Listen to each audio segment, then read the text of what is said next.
tarde a todos. Eu gostaria de começar comentando um pouquinho o que foi dito no primeiro painel. Eu não tenho apresentação em PowerPoint, o Dr. Sérgio disse que a filha dele deu o cano nele essa semana, os meus filhos já cresceram, já foram embora, então eu não tenho ninguém para fazer isso, então eu faço de gogó mesmo, old fashion, como diz meu amigo Marcelo. Comentando um pouquinho, eu queria trazer um pouquinho de informações mais alentadoras a respeito do desenvolvimento da arbitragem. De fato, hoje já tem muita gente vivendo de arbitragem. O meu escritório é hoje reconhecido como o principal escritório de arbitragem no Brasil. Nós temos lá uma equipe de mais de 30 advogados trabalhando só com arbitragem. Nós temos a equipe completa tem mais de 50 pessoas. Nosso escritório é um escritório full service e a arbitragem é a principal atividade do escritório. Nós temos 6 sócios, incluindo eu, que são sócios de arbitragem. Eu sou o sócio de arbitragem de construção. Nós somos muito especializados nessa matéria. Eu já vivo de arbitragem há bastante tempo. E acho que foi o Sérgio que comentou dos escritórios, da matéria que saiu na Veja sobre os escritórios que se enriquecem com a arbitragem. Nós já enriquecemos com a arbitragem. De fato, isso é uma coisa bastante estabelecida, porque as arbitragens são principalmente dedicadas a grandes contratos. Então, eu vejo que a experiência aqui de Santa Catarina é diferente, existe a arbitragem... conseguiram viabilizar a arbitragem para causas menores, o que é muito importante, muito interessante. Parecia que não era uma coisa possível de se fazer, mas, de fato, aqui isso é uma realidade. Mas no eixo Rio-São Paulo, a gente ainda atua em arbitragens com causas muito grandes, principalmente na área de construção. Não existe contrato pequeno de construção, né? Ninguém faz arbitragem na reforma da cozinha de casa, né? A gente está falando em construção de edifícios, shopping centers, barragens hidrelétricas, usinas eólicas, rodovias. Então, são obras realmente de grande porte. E eu posso dizer que hoje 100% dos casos que passam pelas minhas mãos nos últimos 10 anos, os contratos têm cláusula de arbitragem. Nesse tempo todo aí teve, salvo engano, 2 casos que chegaram com cláusula de construção. Eu sugeri cláusula de foro, eu sugeri arbitragem, foi prontamente aceito. Então, hoje 100% estabelecido a arbitragem no setor de construção. A arbitragem já está tão sedimentada na nossa cultura hoje, que apesar de, como mostrou o Sérgio aqui, no meio acadêmico ainda ser menos de 1% as cadeiras que se ocupam dessa matéria de soluções de conflitos nas universidades, nós temos hoje competições internacionais de arbitragem para os estudantes e o Brasil já participa delas com bastante destaque. Mais de 30 universidades brasileiras, do Rio Grande do Sul, do Paraná, da Bahia, São Paulo, Rio, Minas Gerais, eles vão para essas competições e vêm obtendo cada vez melhor classificação. A principal competição é a de Viena, que esse ano já acontece todo mês de abril, e pela primeira vez uma universidade brasileira ficou entre as 8 melhores classificadas. Em mais de 300 universidades que participam dessa competição do mundo inteiro. Então, a gente está realmente evoluindo bastante nesse sentido. Agora já existe competição de mediação. A primeira competição de mediação, as primeiras competições de mediação começaram a acontecer o ano passado e já estão também se destacando. São também internacionais, as universidades brasileiras também estão presentes. Então, a gente está realmente desenvolvendo isso. Os estudantes estão aí acreditando e se entusiasmando com os novos meios de solução de conflitos. Eu sou bastante otimista com relação ao futuro disso. Falando especificamente sobre construção, é um mercado bastante peculiar, né? Existe uma cultura própria. Como cada atividade econômica tem uma cultura própria, a construção tem uma cultura que é muito, muito peculiar. Engenheiros gostam de fazer obra, ponto final. Eles não estão preocupados com o registro. Eles não têm a cultura de antecipar os problemas que vão acontecer lá na frente em função de uma falta de registros adequados daquilo que acontece numa obra. Há muita informalidade na relação entre um contratante e uma construtora. E não existe um contrato de construção, isso é muito raro, não vou dizer que não existe, é muito raro, um contrato que comece e termine pelo preço contratado e no prazo contratado. É praticamente impossível. O Marcelo tem um artigo que ele fala de um estudo da Universidade de Oxford a respeito das grandes obras de infraestrutura que são conhecidas mundialmente, como o Canal de Suez, o túnel do Canal da Mancha e outras grandes obras de infraestrutura. Em todas elas, é mais de 90% o índice de estouro de preço e estouro de prazo. E estouros de 50% a 100%, são números elevadíssimos, de fato. Eu digo que não são todos os casos, porque essa semana eu vi uma reportagem sobre o túnel que foi construído agora na Suíça, que tem 157 quilômetros, se não me engano. É atualmente o maior túnel do mundo, e passa sobre os Alpes, e ele foi construído em 17 anos, dentro do prazo e dentro do preço. Isso é um fenômeno, é algo para ser destacado como uma grande exceção, porque efetivamente não é o que acontece. Eu costumo dizer que a obra é uma senhora caprichosa, que muda de ideia o tempo todo, e fica todo mundo correndo atrás de atender aos desejos e caprichos dessa senhora. Então, o que acontece é que nós temos um contrato que começa de uma maneira e termina de outra absolutamente diferente. Ele é feito para dar problema, não tenham dúvida. Obra nasceu para dar errado. Ela começa com uma quantidade enorme de empresas participando. Você tem lá um contratante principal, um contratado principal e uma gama de subcontratados que atuam paralelamente dentro de um cronograma super intrincado, e cada um tem que fazer a sua atividade dentro daquele prazo, com aquela característica, com aquele método executivo, para que o trabalho seguinte venha e se encaixe perfeitamente ali embaixo. Lógico que não dá certo. Não tem como, porque basta uma empresa ter uma produtividade abaixo do nível para comprometer todo o resto do cronograma. Basta uma empresa ter dificuldades financeiras no meio do caminho, que compromete tudo. Basta uma chuva fora de hora para comprometer o cronograma inteiro. Então, eu costumo, nas aulas que eu dou de Direito da Construção, eu costumo dizer, eu inventei um princípio para chamar a atenção dos alunos, e que certamente vocês também não vão esquecer mais, é o princípio PQP. Pronto, não vão esquecer, mas eu estou falando de preço, qualidade e prazo. São as três coisas que dão problema numa obra. Não existe outros problemas em obra. Até hoje eu desafio as pessoas a me dizer o que mais pode ser problema em obra, e quando alguém diz alguma coisa, essa coisa se encaixa ou na questão do preço, ou da qualidade, ou do prazo da obra. Então parece simples, né? Então vamos resolver facilmente os problemas de construção, são só 3 tipos de problema. A questão é que são problemas cuja identificação da responsabilidade é muito difícil de ser feita. Justamente em função dessa questão de um cronograma que são, na verdade, centenas de cronogramas, às vezes milhares de cronogramas, certamente com milhares de itens em cada cronograma, que tem que se encaixar. No momento em que você detecta no final da obra que ela atrasou 6 meses, por exemplo, você diz, onde é que começou o problema? É praticamente impossível descobrir. Qual foi daqueles fornecedores, daqueles prestadores de serviços que em um determinado momento falhou? O projeto atrasou. Ok, o projeto normalmente atrasa. Ele é uma das grandes causas de atraso da obra, é atraso de projeto. Porque nós temos o péssimo hábito, e não é privilégio dos brasileiros, isso acontece no mundo inteiro, nós temos o péssimo hábito de começar as obras sem projeto. E sem contrato também, isso é razoavelmente comum, o contrato ser assinado depois que a obra já começou.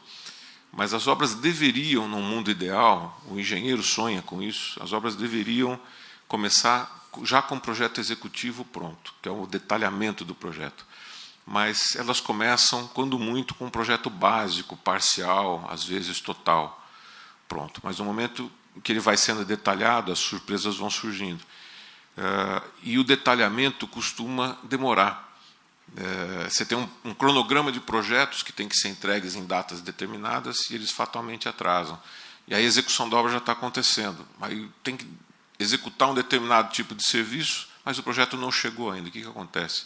Gente contratada, equipamento pronto, disponível, locado, aquilo está sendo pago, e o pessoal fica parado na obra esperando o projeto chegar. Né? Então, esse é o tipo de situação que a responsabilidade pelo atraso é o projeto. Mas quando você está lá no meio, 2 anos depois, discutindo esse assunto numa arbitragem, o responsável pelo projeto vai dizer, tudo bem, eu atrasei sim, mas ele não estava pronto para executar também, o pessoal não estava na obra. Então, aquela história de ovo ou a galinha, quem nasceu primeiro, acontece o tempo inteiro. Então, a arbitragem de construção, ela muito menos se ocupa de questões jurídicas e muito mais de questões fáticas. Trata-se de apurar uma realidade, tanto quanto possível, daquilo que aconteceu na obra, para que se possa determinar as responsabilidades de cada um. É raríssima uma situação em que um atraso de uma obra ou sobrepreço de uma obra é responsabilidade só de uma das partes. Ela normalmente é um conjunto de problemas, de responsabilidades recíprocas que leva àquela situação que se verificou e que virou o litígio.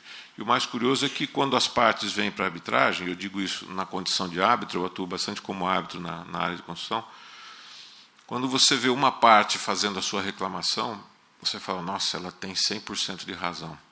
Aí, quando você lê a resposta da outra, e sempre tem uma reconvenção também, porque ela também tem toda a razão do mundo, você olha para aquilo e fala, nossa, ela também tem 100% de razão. Mas a obra é a mesma, a solução tem que ser uma só. Então, a dificuldade está em encadear os fatos dentro de uma linha de tempo, detectar que influência tem cada tipo de atraso, para se chegar àquele atraso final. A qualidade do trabalho, o sobrepreço. Quando uma obra atrasa, certamente ela custará mais caro, porque a permanência de uma equipe trabalhando na obra por 2 anos tem um preço, por 3 tem outro. Então, atraso de obra é igual a aumento do preço da obra, não há dúvida disso. E tudo isso tem que ser detectado. Então, o caminho é esse, é uma linha de tempo que se estabelece, na qual você tem que colocar os fatos e descobrir como é que eles afetam aquele atraso. Porque um atraso de projeto no momento A pode influenciar no atraso final da obra. No momento B, ele pode não ter nenhuma importância. Porque há outras coisas que poderiam ter sido feitas sem o projeto que também não foram feitas. Então, essa é a grande arte de trabalhar numa arbitragem de construção. Normalmente, são 10 mil documentos, 15 mil documentos que fazem parte disso. Você tem uma obra de 3 anos, você tem 3 anos de diário de obra. Um diário de obra, como diz o nome, é feito todos os dias. Nós estamos falando de quase 1000, ou mais de 1000 diários de obra numa obra de 3 anos. E você tem que filtrar dali, detectar dali informações que possam, eventualmente, ajudar a entender o caso. Trocas de e-mails, atas de reunião, é uma quantidade imensa de documentos que se tem que analisar.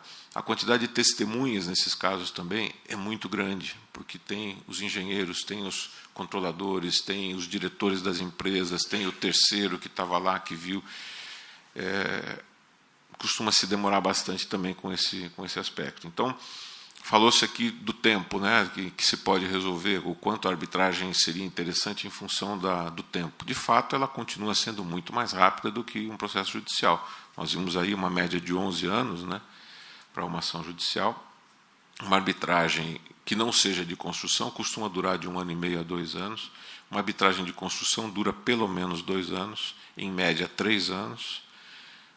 Eu sou testemunha de 2 exceções ruins, uma delas uma arbitragem na qual eu fui advogado e que durou 7 anos, e uma na qual eu sou árbitro, que nós vamos sentenciar agora, e ela começou em 2009. Então, vejam que não são todos os casos que são rapidamente resolvidos. Ainda assim, a arbitragem continua sendo vantajosa por uma razão específica. A possibilidade que nós, advogados, temos de escolher o nosso julgador. Em matéria de construção, como em várias outras matérias, é importante que nós tenhamos como julgador alguém que entenda daquele assunto, daquela atividade econômica. Não basta ser um bom conhecedor do direito. Para isso nós temos os juízes. Os juízes são bons conhecedores do direito, pelo menos uma boa parte deles, né? Mas não conhecem as atividades econômicas em si, nunca atuaram em atividades econômicas específicas, salvo raríssimas exceções. Agora, na arbitragem, nós temos essa possibilidade, né, de escolher no mercado alguém que conhece aquele assunto. Então, um advogado especialista em direito da construção, um engenheiro, eu gosto muito de nomear engenheiros nos casos em que eu atuo como advogado. Não sou uma regra, eu sei, a maioria dos advogados prefere advogados julgando, mas os engenheiros ajudam aos outros dois membros do painel a entender melhor a questão, porque quando nós temos só advogados leigos em construção num painel, vai ganhar o advogado mais eloquente, vai ganhar o advogado que consegue demonstrar melhor o direito do seu cliente ou, eventualmente, camuflar a falta de direito do seu cliente. Quando nós temos no painel alguém que é especialista, ele consegue olhar através da eloquência do advogado, através dos truques e artimanhas que um advogado pode usar, e consegue enxergar o fato em si, consegue fazer uma análise mais objetiva da prova que é trazida, principalmente prova técnica, prova pericial.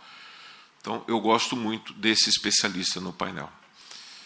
Na minha opinião, um painel de arbitragem de construção bem constituído, ele tem sempre ou um engenheiro ou um advogado de construção, pelo menos, o ideal que sejam os dois coárbitros dessa especialidade, e terá como presidente um bom arbitralista, porque ele é o condutor do processo, do procedimento. Ele é que vai garantir que a ampla defesa vai ser respeitada, o contraditório vai ser respeitado, a igualdade entre as partes também, e vai garantir que não sobreviva nenhuma nulidade no procedimento. Então, um arbitralista experiente, um bom condutor do procedimento, é fundamental na formação desse painel também. Infelizmente, nós vemos muitas vezes advogados que desperdiçam a oportunidade de ter especialistas no painel. Eventualmente porque sabem que o seu cliente não tem razão, então é melhor que tenham não especialistas no painel. Parece aqueles filmes americanos, né, que o detetive é contratado para resolver um caso, mas ele é contratado pelo cara que cometeu o crime. Ele fala, eu vou contratar aquele cara porque aquele cara não é bom. Então ele não vai conseguir descobrir nada e como eu contratei, ninguém vai saber que eu sou o culpado. E no filme americano sempre dá errado, né, porque no fim o cara é o caso da vida dele, ele acaba resolvendo. Mas na arbitragem nem sempre dá errado, isso acaba dando certo muitas vezes. Contrata como árbitro alguém que não entende do assunto e ele, não entendendo do assunto, vai julgar o caso de uma maneira muitas vezes equivocada. Truque de advogado, né? Fazer esse tipo de coisa. Nós somos realmente cheios de truque, infelizmente. Faz parte da cultura do advogado se apegar a detalhes, a tecnicalidades, para conseguir defender o seu cliente. Então, faz parte das nossas prerrogativas, inclusive. Mas convenhamos que nem sempre essa é a maneira mais correta de tratar as coisas. Eu tenho certeza que, muito embora a nossa ética permita atuar dessa maneira, conforme a interpretação que se dá, não são histórias que a gente conta para os filhos da gente quando chega em casa, não tenho a menor dúvida disso. Então, acho que nós temos ainda muito que evoluir do ponto de vista da consciência ética nos procedimentos. A arbitragem no Brasil, quando começou, ela era mais pura do que ela é hoje. Infelizmente, nós vemos que o advogado contencioso que migrou para o ambiente da arbitragem, ele contaminou o ambiente da arbitragem com os seus truques, né? A minha primeira arbitragem, a lei é de 96, minha primeira arbitragem foi em 97. E a colaboração entre os advogados, a boa-fé que havia na busca do entendimento correto da causa, ela era muito clara, muito presente. Hoje a gente ainda encontra isso, mas a gente também encontra muitos advogados que migraram do contencioso e que contaminam a arbitragem com procedimentos bastante duvidosos. Como nomear árbitros obscuros que não são do meio, mas que eventualmente fazem parte da lista pessoal do escritório, como entrar com ações anulatórias sem nenhuma base jurídica, somente para ganhar tempo para o seu cliente, como publicar notinhas maldosas no jornal para compor um quadro que vai intimidar um árbitro, esse tipo de coisa a gente infelizmente vê acontecer. Não é à toa que nos Estados Unidos, já na década de 60, a arbitragem já era bastante praticada no meio da construção, E, naquela época, os engenheiros se cansaram dos advogados e disseram: a gente tem que inventar alguma coisa para resolver os nossos conflitos sem sermos atrapalhados pelos advogados. E eles inventaram, na época, o Dispute Board, que é uma solução de conflitos específica para a área de construção, da qual eu gosto muito, tenho pregado essa ferramenta, que também é uma solução de conflitos alternativa, já há muitos anos, e no Brasil ainda se pratica muito pouco, mas a gente percebe uma evolução acontecendo. Eu não perco a fé, porque a minha primeira palestra sobre arbitragem, todo entusiasmado com a lei de 96, foi no começo de 97. Eu convoquei mais de 100 pessoas e foi uma pessoa assistir a palestra. E hoje nós temos aí congressos com centenas de pessoas, profissionais atendendo e tudo. Então eu espero que o Dispute Board também tenha, daqui a alguns anos, um histórico parecido com esse. Temos já bastante congressos importantes pelo mundo afora. Eu represento no Brasil a Dispute Resolution Board Foundation, que é uma entidade americana dedicada a propagar esse tipo de solução de conflitos. E nós temos congressos anuais, o último foi agora em Madrid, há poucas semanas, e o atendimento é fantástico, tem 400 pessoas atendendo esses congressos, mundialmente falando. Já houve um aqui no Brasil, em São Paulo, dessa mesma entidade, e foi muito bem atendido também por muita gente de fora do Brasil, mas também por advogados brasileiros, o que foi uma boa surpresa. E nós temos hoje a linha 4 do metrô, a linha amarela. A obra terminou há 2 anos, funcionou um Dispute Board lá com 3 engenheiros durante 10 anos, absolutamente bem sucedido. E agora a linha 4 vai ter uma sequência e está se formando um novo painel, serão 2 engenheiros e um advogado. Eu fui escolhido como o advogado que vai presidir esse painel, estou bastante feliz por isso, porque é uma obra de referência que provavelmente vai dar bastante visibilidade para essa ferramenta também. Eu acredito que na esteira dela virão outras obras também com o Dispute Board instalado, e certamente nós vamos ter bastante evolução nisso. Até que os advogados comecem a contaminar também, logicamente, né? Que nós somos especialistas em fazer esse tipo de coisa. Existe uma regra dentro do ambiente de Dispute Board, que é: os advogados não participam das audiências. Eles podem atender os seus clientes nos bastidores, ajudando a organizar documentos, a organizar argumentação, etc., mas eles não vão para as audiências. Por quê? Porque não é para debater, nós não estamos lá para brigar, nós estamos lá para descobrir quem é o advogado mais esperto, né? Os advogados adoram se ouvir falando, né? Então os engenheiros não gostam muito disso. Então a ideia é expor o caso de parte a parte da melhor maneira possível para que o board possa decidir. Mas os advogados judicializariam o procedimento e o contaminariam. Essa é a ideia que se tem no ambiente das obras, que o advogado mais atrapalha do que ajuda. E hoje nós temos, se hoje nós temos o advogado como um membro desejado dentro do board de solução, né, que seria o presidente do procedimento, isso aconteceu depois de muitos anos sem que os advogados participassem, mas até que decidiram que era importante a participação de um advogado na qualidade de supervisor do procedimento, para evitar nulidades, porque o que passou a acontecer foi que as decisões do board eram levadas para uma arbitragem ou para o judiciário, e os advogados que iam defender a parte nessas arbitragens ou no processo judicial se apegavam a eventuais falhas do procedimento do board. Então, vamos nós, de novo, atrapalhar. Então, a ideia é: vamos pegar um advogado especialista da área para colocar aqui dentro, para garantir que os procedimentos não tenham falha. E aí, então, nós podemos ir mais tranquilos para as eventuais arbitragens. As estatísticas são muito impressionantes. Nós temos, dentro do universo de Dispute Board, nós temos 97% de soluções dentro da obra, sem que isso escale para um processo judicial ou para uma arbitragem. Os 3% restantes, que costumam virar uma discussão arbitral, estatisticamente, o índice de reversão dessas decisões por árbitros é igual a 0. Tem um caso ou outro, mas estatisticamente é igual a zero. Nós temos, por exemplo, em Honduras, gente, olha como a gente está atrasado. Honduras fez a sua primeira experiência em Dispute Board em 1980, faz quase 40 anos.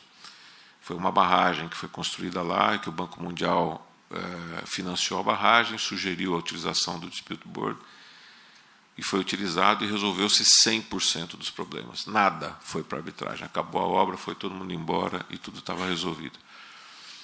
Depois disso, num grande projeto de construção de rodovias que houve em Honduras, eles instalaram o Dispute Board também. E ali houve a formação de 12 painéis para resolver, 11 painéis para resolver 12 conflitos em 12 contratos diferentes. E todos os conflitos foram decididos, 8 deles não foram contestados, 4 foram levados à arbitragem, todos foram confirmados na arbitragem. Então vejam que essa ferramenta é bastante eficiente dentro do ambiente da construção. E aí as pessoas perguntam, mas então exclui o advogado? Não devemos temer. Se nós pensarmos o que aconteceu com a arbitragem em 1996, o Miguel Reale, autor do nosso Código Civil, escreveu um artigo no Estadão, ele tinha lá uma coluna, e ele meteu o pau na arbitragem.